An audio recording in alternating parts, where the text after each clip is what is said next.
wimbo tunaoimba ujenzi wa sakramenti kuu. Tamtam ergo sakramenti kwa leo. Kipindi kile Baba Mtakatifu aliwaelekeza alita walimu wa kanisa kama watu mashuhuri watunge wimbo wa kuenzi kanisa takatifu.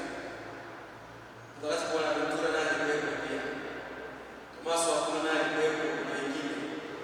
Naambiwa kwamba baada ya kuja mbele ya watakatifu wanasubmiti wanatoa hasa wimbo gani ametoka. Yeye Mtakatifu Tomaso wa Aquino alikuwa wa kwanza.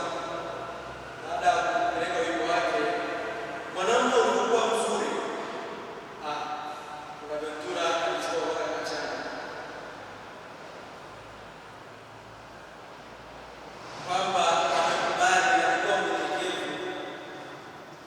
Kwa maana kati ya fadhila ambazo tatu ambazo tunazopiga kutoka kwa Mtakatifu Bonaventura, fadhila ya unyenyekevu. Unyenyekevu ambayo pia